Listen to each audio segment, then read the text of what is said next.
Hey everyone, welcome to another episode of Disability Landscape. I'm your host, Charlie Bros.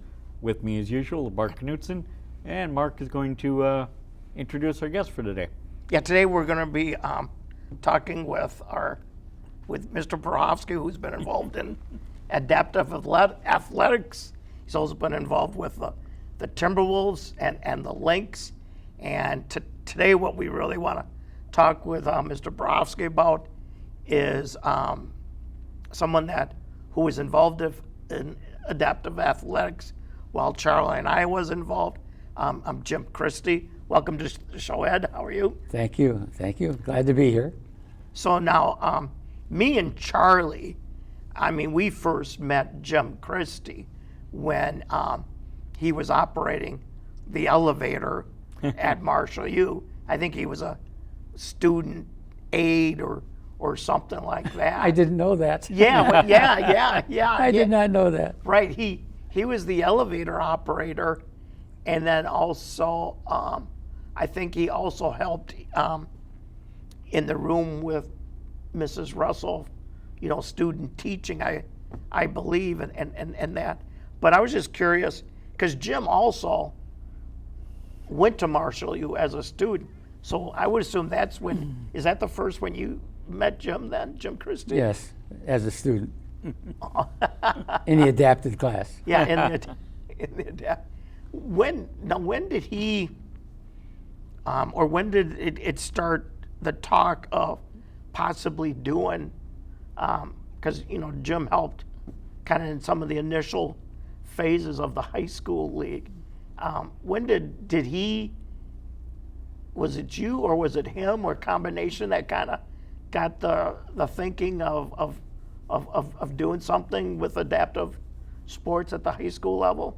Yeah, things were moving in the right direction, and there was another situation of people that were trying, as more schools begin to have kids with disabilities, it started to get to be team athletics. Okay. And Jim was a big part of that. And we'd have, for example, if we were playing floor hockey, and he got really excited about that, and we were trying to get the State High School League to move in that direction to take our program in. So Jim we were playing floor hockey, so he and Bob Anderson took the National Hockey League rule book and rewrote it for the adapted program. Oh gosh. And as we were going along and trying to get the high school league to deal with it, Jim worked very hard to try to move in that direction.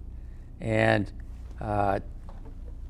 if it wasn't for Jim, we would have had a difficult time getting as long as we did to get that far along. Right, because just to kind of get the snowball started down the hill, just to get it going in that. Because the thing I thought was interesting about Jim as I got to know him more, because I forget he really he got involved with the high school league and all that, but he wasn't really a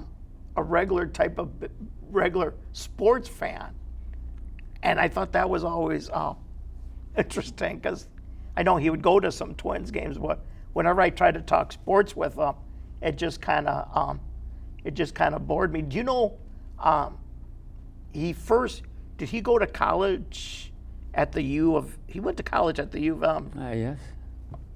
And then he went off into Utah and that. But when he was with you, well, he was the one that said, all excited about it, floor hockey. He said, well, how come we can't learn like everybody else and get letters and jackets and like other athletes do? And so it was with that information that he shared with me, we started to work and move in the direction of getting the high school league involved also. And Jim was very important in that program. In that aspect, in that. And Jim, unfortunately, and I actually had the opportunity to ask him this a couple of years ago, he created the program, but he never got the opportunity to play as a student. But he coached the first teams. Yeah. And I asked if he ever regretted it, and he said there was no regret because there was nothing to regret. It wasn't there when he was there. Yeah. So That's Jim. Yeah, but his joy came from coaching and teaching, players like Mark and I during the game. And, Yeah. And how much did he? Well, I would assume he relied on your contacts and wisdom. I mean, were you the one that kind of kept him going at times? Because I know at times he felt like he was pulling his hair out, and I think he would come to you for some guidance. No, he was, he was anxious to be involved in the right way. And so we talked, I had a basketball background for teams, and then here's a chance to be with teams, and how do you handle that? Okay, the coaching side. So he learns, right, we talked about that. And then I at South High School, the athletic director, Kathy Peterson, was doing the adapted athletic program, adapted physical education program. And Jim was there dealing with other kids with disabilities. Because he ended up at South because Marshall U closed, so he was at South. Exactly. And that's where the disabled kids went, yep. And he was working with all the kids that in his class were disabled, and he was teaching them about life skills, about how do you deal with, when you're away from school, right? And how do you deal with on the buses and transportation, right? And he would deal with all of that, and getting a job and interviewing. Exactly. He was, well, you know him. Yeah, he really had the niche for it and that. So, I think anything else you want to talk about, Charlie? Or well, it's just that. I think we need to talk about Jim's early years as a coach, because he explained to me at one point that he said that he had the Jekyll and Hyde mentality. He said before a game, cordial, friendly, talk to everybody, but once that clock started, it was It was business. Yeah, you had to win. You had to get out there and play your best and do your best. And you have to remember some of that. Oh, right. Yeah. I mean, when it was game time, we had to watch our P's and Q's and and do everything appropriate, because I always had the tendency of liking to fool around sometimes, and needless to say, he would have to yank my chain and get me That's Jim. right, and get me straightened out to to be focused on what we want to do. And in fact, I was talking with Charlie at a couple days ago about when we were playing. We had an individual on our team who at that time both physically disabled and cognitive kids played together. We didn't have the two separate leagues, so we were all on one team. And we were in this position where we had two penalties. So we were down to just 3 players.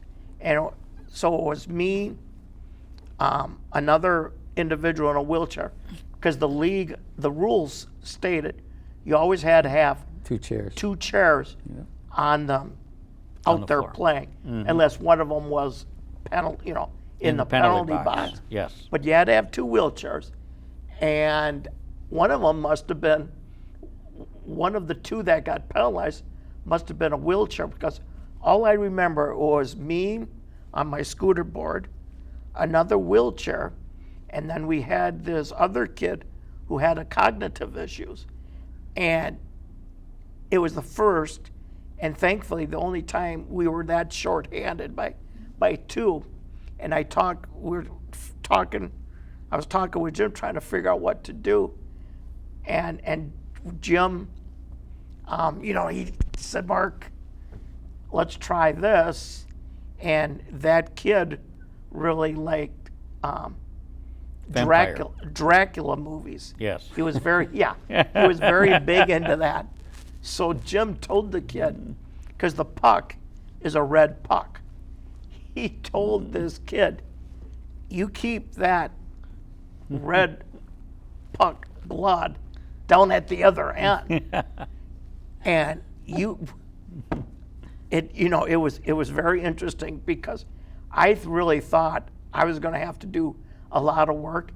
I just stayed back at the defensive end, and this kid was focused. You give him that particular task, and he kept on hitting that puck down. So for me, Jim kind of ingenuity-wise, but he had a way, like you say, because he was doing the special ed before he ended up, when he did retire, I think he had been doing it for 30 plus years. 35 years, yes. And just had a lot of kids. Because, you were at I went to his retirement party, and just so many people and kids that came up to it was, just unbelievable. But it didn't surprise me because Jim was stern, but I think the kids knew, they appreciated that because they knew Jim was stern for a good reason, and they needed that. So that's what makes it good teaching. Yeah, you're right. I would imagine when you can come across to someone, and they listen and they don't take it, that you're not necessarily mad at them in that. So when Jim first rewrote the rules, did he bring them to you for guidance or to kind of check them out? And Well, I wasn't going to change if he wanted it that way. First of all, we weren't there. Right. We weren't at that point. But the fact that he and Bob actually went to do that. Yeah. And I looked through it and it was good. But I didn't know if that was going to happen or not. Okay. But we played pretty much as much what he had in the rules. Right. We did that. And now the rules are based on the high school league, or the high school level hockey. Right. So there's certain differences obviously, but the framework of what Jim wrote is still there. That's right. It's still a big part of this game. He's a big part of the whole program. Yes. Back to you, Mark. Okay. Yeah. No. I was just thinking. I think Jim, did he? Gosh, I had a question and I forgot offhand what I was was asking him about Jim. But now, I shouldn't ask, but how was he? I heard stories back when he was in gym class that things were pretty physical. Was he pretty physical in your gym class? No, I don't recall that. Right. Yeah, I think him and certain other students recalled. Yeah, just hearing their stories and that. So, but I think we've covered everything that we. You guys brought back a lot of memories for me. No, that's good. Yes, good. it is good. Yeah. So, we want to thank you, Mr. Profsky, for coming. It's always fun to, especially talk about our friend Jim Christy, who just recently passed away, Right. and that and. And welcome back to Disability Landscape. We're here again with Mark Knutson and another special guest to continue talking about our friend Jim Christy. Yeah, hi folks. Yeah, as we continue here talking about Jim Christy, I want to introduce a good friend of his and ours, Dale Humes. Dale, welcome to the show and that. I guess to start off, when did you encounter Jim? When's the first time you met Jim in that? Well, first of all, let me thank Charlie, thank you, Mark, for Yeah. having me on here. It's indeed a privilege and an honor to do any tribute to Jim Christy. Exactly. This- He definitely deserves it. Right, often called bigger than life, a Yeah. man who is bigger than life. And so I'm happy to be here. And your question was, when did I first encounter Jim? How did you guys meet one another in that? Well, it was one of the best things that ever happened in my life. Most of the things that happen in my life are just dumb luck, and that was one of them. I had was going to start the College of Education at the University of Minnesota, and some people might know Marshall U High School was located about a block from the University of Minnesota. Yep.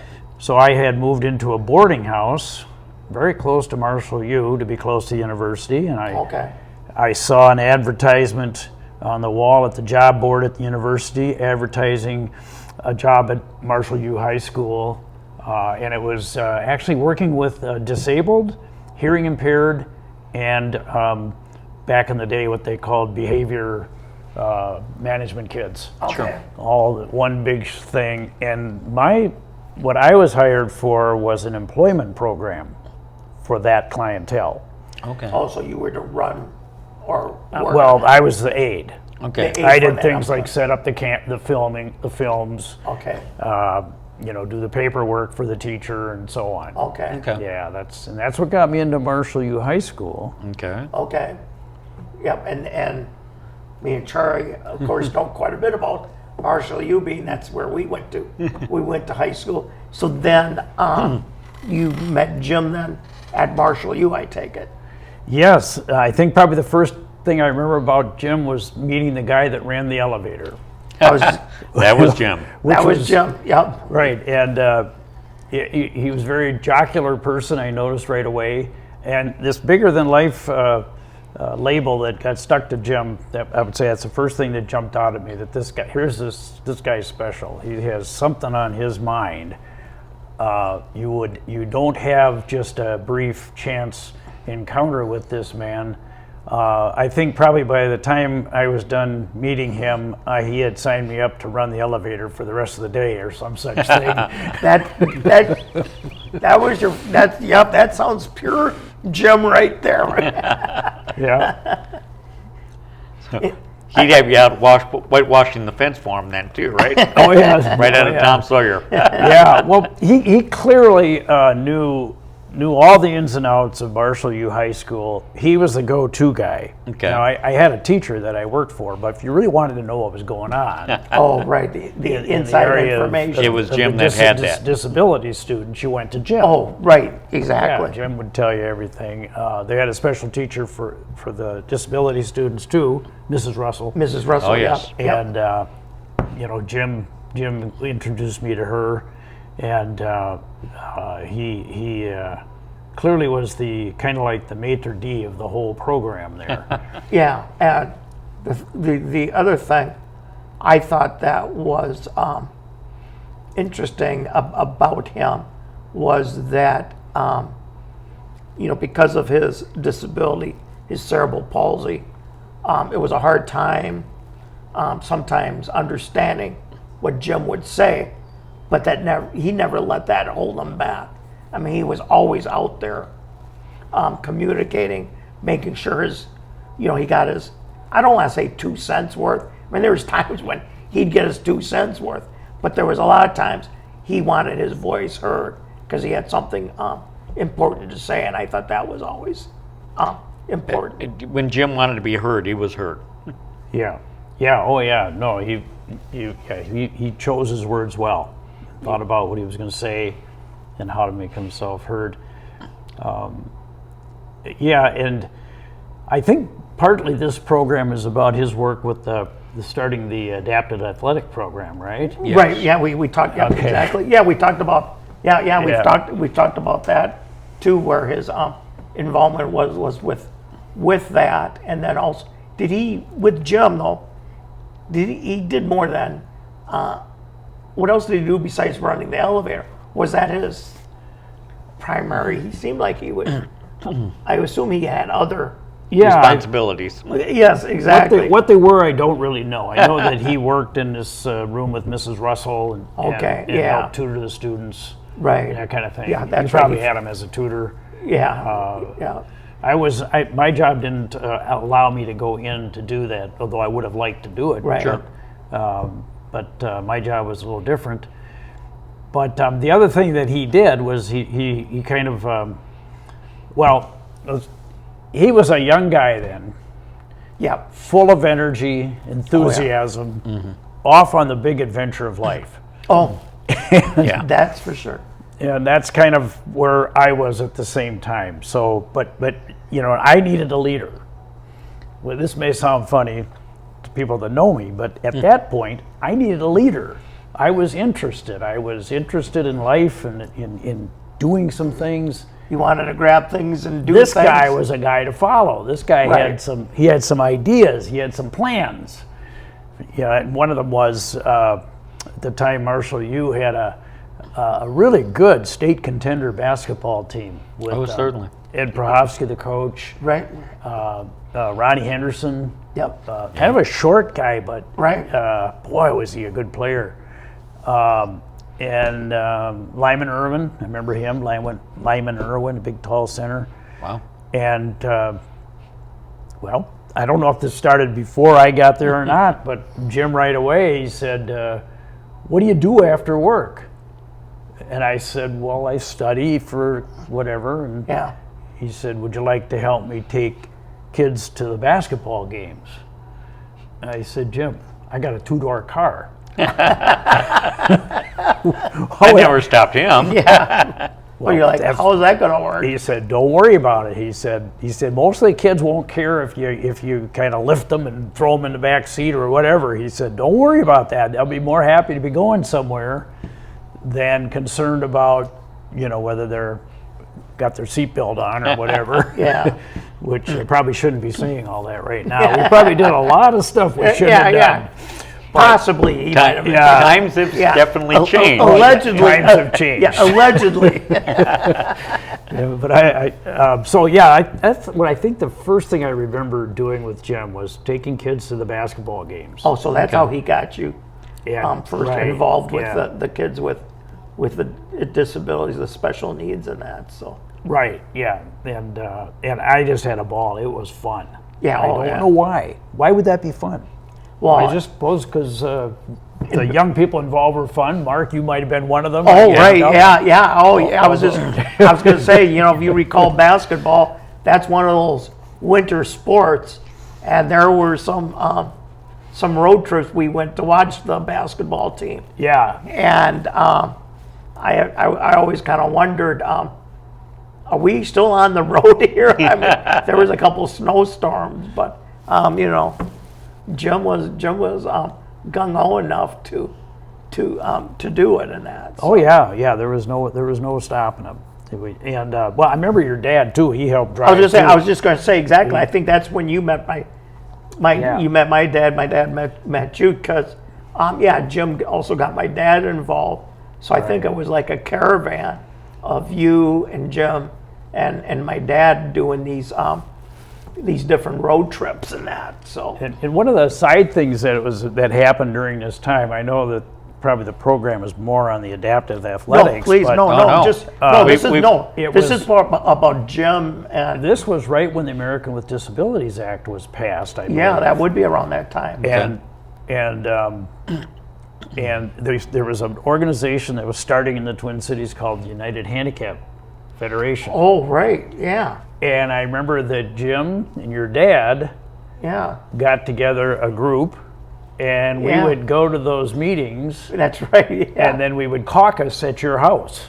I remember. So he got all these kids involved in political action. Okay. Yeah. Yeah. The United Handicap Federation. But yeah, I remember to this day some of the inspirational people that he introduced you people to. Right. Oh, yeah. There's a guy who was always told, I think he had CP, cerebral palsy, and he was testifying. He said, they always told me that I should not be going to college, that I didn't have what it took, and he said I went anyway.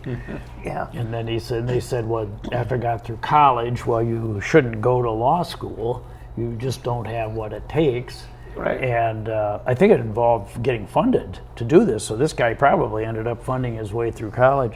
And he said, finally, when I graduated from law school, I went back and I sued the division of vocational rehabilitation for not funding me. I'll never forget that, Now that's a catch-22. What an inspiration! I mean, for kids, high school kids, you and all the other kids, to see this man telling you what you can do, what you can achieve.